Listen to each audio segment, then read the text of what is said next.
What's going on, everybody? We're back for the 31 Days of Horror, and I'm joined by my two good friends over here, Logan Myers and Kevin Muller. And we're back tonight to talk about the all-new slasher film, the prequel to X.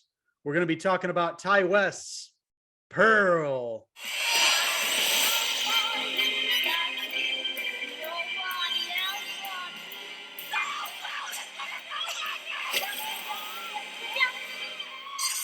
Oh, sweet Southern Pearl. She's back at it again.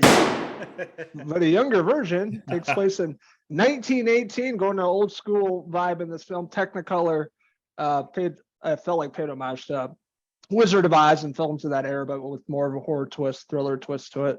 But this movie was fantastic. Yeah, I loved it. I liked it better than X, and we'll get to Mia Goth, but incredible performance. I telling everyone that it's not going to happen, but I think she should be nominated for everything, every award, like Oscars. What's the horror one? Isn't there like a horror award? Yeah, they're used to Chainsaw Awards or something. Yeah, something like that. I'm just saying, she should be nominated for everything. She was incredible in this movie. Agreed. Yes, terrific.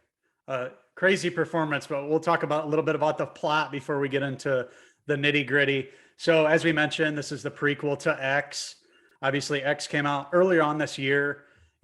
During COVID times, we were still going through the pandemic. It was made during the pandemic, obviously, and Pearl was made at the same time as X. I think it followed up the filming of X. So Ty West kind of made these films back to back in the span of a couple months together, and used a lot of the same cast for X, and obviously bringing over Mia Goth.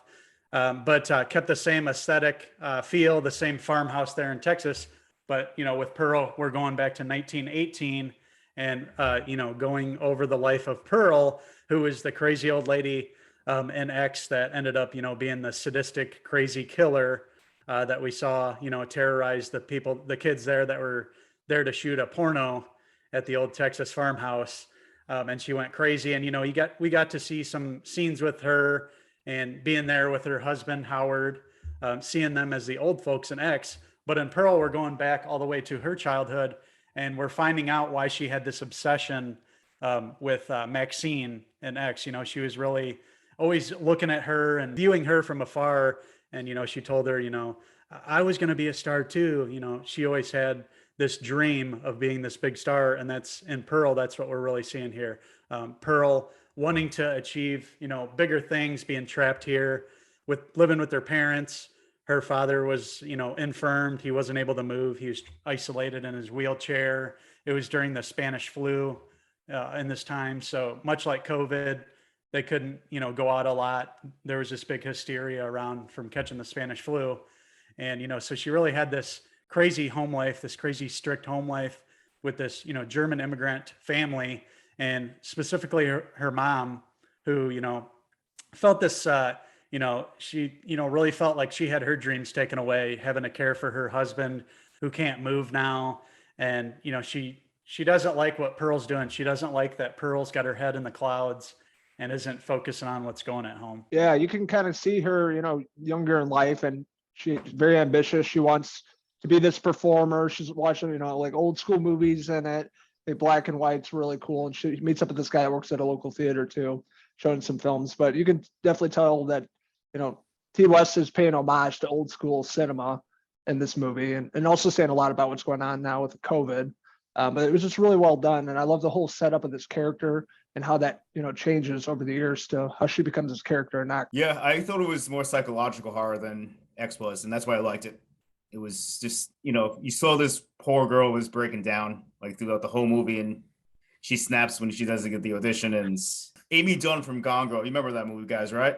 Yes. Yeah, that was like the last female horror type villain that creeped me out. Like Mia Goth creeped me out in this movie, especially the ending of when she's smiling over the credits. That was like, I don't know, I got very creeped out by that. You got under my skin. I love horror, and she was terrifying in this movie. She's like sweet as pie in the beginning, then you start to see her real personality and how crazy she is.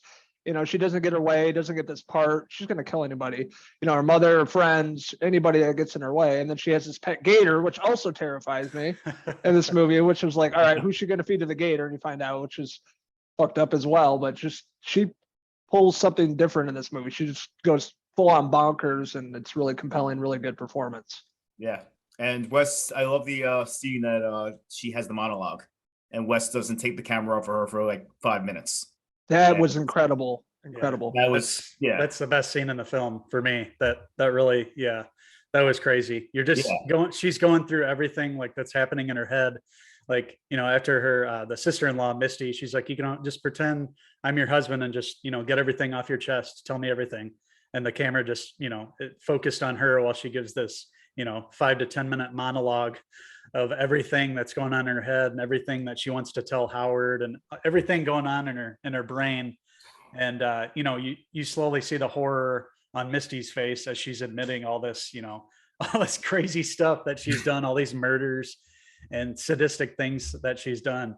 But yeah, you guys really mentioned it with Mia Goth's performance here. It's one of the most disturbing and wildest, just, you know, performances that I've ever seen on film, let alone horror.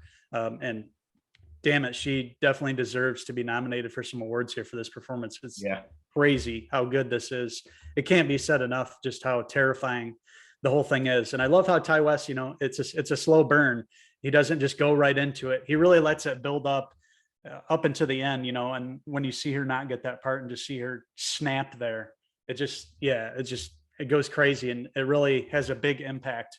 Whereas if he showed you, you know, everything all at once and didn't let it build up, it wouldn't have been as effective. But I thought like the amount of time that he waited to actually get into the horror and some of the gory things that happen in this was the perfect way to do it. I loved how he set everything up. Yeah. And I love the look of the film. You guys said it looks like a fairy tale come to life. It does. I love the colors. I love the cinematography. It's just, it was, you know, the whole thing was off-putting to me, like in a good way. Like I was like, oh, that's yes. Yes. Yeah, it felt like she was trying to play like Judy Garland or something, but a more sinister version of like the Technicolor, the vibrant colors that pop out. It just looks like a beautiful film, you know, paying homage to films of that time too. And, you know, had like a musical vibe to it and like a performance and also paying, you know, homage to loving film, you know, being at a movie theater back then in 1918. So, you know, with her relationship with this guy that works there, seeing like old school pornos in France, which kind of sets it up for X, you know, with the porno in the 70s. That was pretty interesting. I didn't expect that. But yeah, showing her sexual side, like we saw a little bit about, you know, in X with the older version, you know, seeing that scene in the cornfield with the scarecrow where she's like dancing with it, and then, you know, she ends up starting to hump it. Did that scarecrow there to you?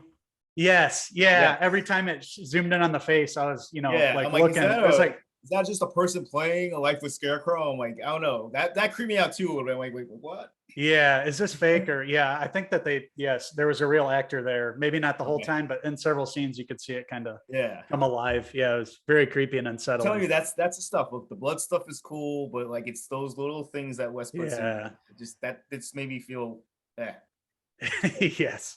Yeah, definitely. It shows you how, you know, how crazy people can get, you know, if they don't have help. And she's been locked up and cooped up in that house with a strict mother and just the things that she's seen in life. And it's just like the slowly, you know, deconstructing her psyche. And just, you know, as the film goes on, it just gets worse and worse until the end credits roll. And like you mentioned, that final scene, which is when I was in the movies, I took a picture of it. Just you guys are gonna enjoy this film. It's crazy. The end, you know, like an old school movie. I'm like, this is awesome. Totally didn't expect that. You know, I can't really compare the two. They're both different films. Very different. It's hard to say which is my favorite because they're completely different, but they're both fantastic. Yeah, Mia Goth, it just becoming one of my favorite actresses in the industry. I'm so excited to see where her career goes, not in horror, just other genres too. Award-winning performance here, and something I was blown away by. This entire movie just drew me in, terrifying, and never let me go. I was saying, like, it makes me excited for what Maxine's going to be, because they're obviously going to give him a lot more money because it's success financially and it's a cult classic. These are going to be cult classics. Like everyone I know I've talked to loves it. There's no like I hate it or it's okay. They're like, that was insane. And it makes me think like maybe what movie stars would actually come into Maxine because obviously people in Hollywood are seeing this, and so maybe we'll get some Yeah. cool cameos or like some A-lister in this. Like I'm excited for Maxine. I really am. Me too. Really excited. This is really pumping me up for sure. Being an amazing trilogy that I didn't expect to come out this year. Mhm. With everything going on, they're all putting out all the movies, all the backlogs in the past few years of the pandemic. They're releasing something new every week. But horror, man, it's really knocking it out of the park in the genre this year. Very excited for the future. The third installment in the trilogy, Maxine, and they're going to the 1980s, right? 85, I think it said. Yeah. 85, Yeah. the best year. So even better. So In Big LA, set. under the bright lights. Yeah, it's going to be yes, something totally different and awesome. Cocaine and more sex. And what's Maxine going to be like, 10 years after that happened? right. Yeah. But yeah, this Awesome performance. Mia Goth, like we mentioned before, from X, we got to see a glimpse of her. I thought she was fine. I wasn't blown away with that, but definitely in Yeah. Pearl, I'm like, okay, I see what the hype is. It's real for sure. Oh yeah, she was good. Yeah, she was good in X. I thought she was a good final Mhm. girl, but yeah, it was a whole nother level in Pearl. This is a whole nother level of performance. Yeah, absolutely. But overall, yeah, I had a really great time with this film. This is a movie you definitely have to watch during the Halloween season. You guys saw it before I did. I missed the opening weekend, so you guys were talking it up a lot, and I finally got around to watching it last week. Watched it with Molly. Had an absolute blast with this movie. I was at the edge of my seat on my couch. I was like really into it. Didn't know what was going to happen next, who was going to die, what was going to happen with the gator, everything thrown at you, and just really top-notch performance here with Mia Goth. Love T. West, everything he does. I'm excited for his future, and this is a movie definitely don't want to pass up. Definitely fantastic. So that being said, I'm going to give Pearl, not playing in theaters, a 4.5 out of 5 Mia Goth hair pieces. I'm gonna give it 5. 5 out of 5, huh? 5 out of 5.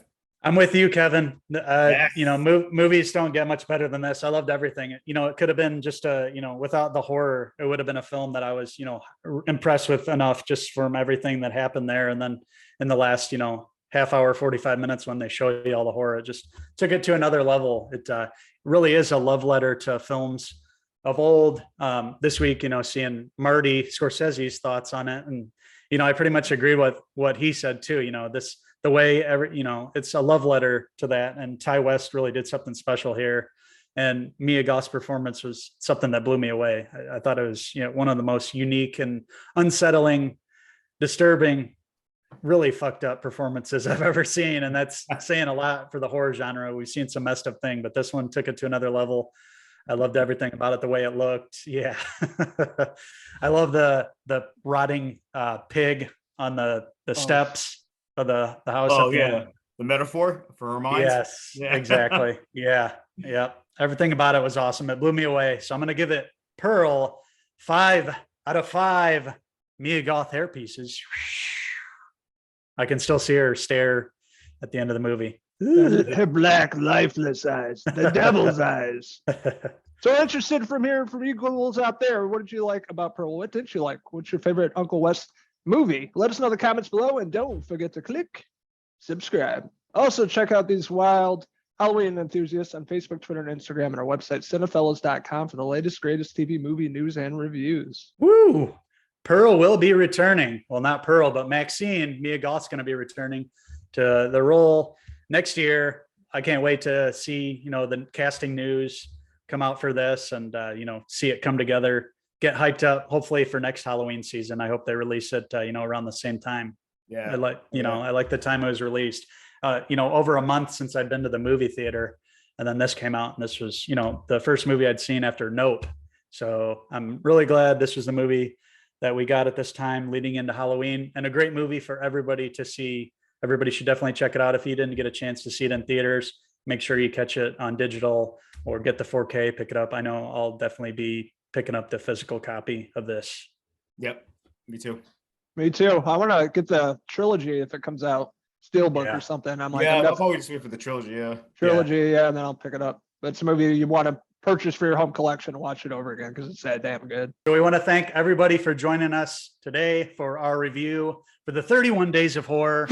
We're going to be back all month long with a lot of great reviews for horror films, TV shows, a lot of interesting movies and shows to cover, and all of the fellas are getting involved. We're going to have, reviews coming from everybody. So please stay tuned to this channel We're gonna have a lot of great content to come. We're gonna have a podcast coming up shortly with all the fellas, getting them together, getting ready for Halloween season. A lot of fun stuff to chat about. Thank you guys so much for all your support. Comment, like, and subscribe as always, and stay tuned very soon for more 31 Days of Horror. So until the next time, we're signing out from that old Texas ranch farmhouse. Hopefully Aunt Pearl isn't coming to dinner tonight. Whew. As we like to say, cheese.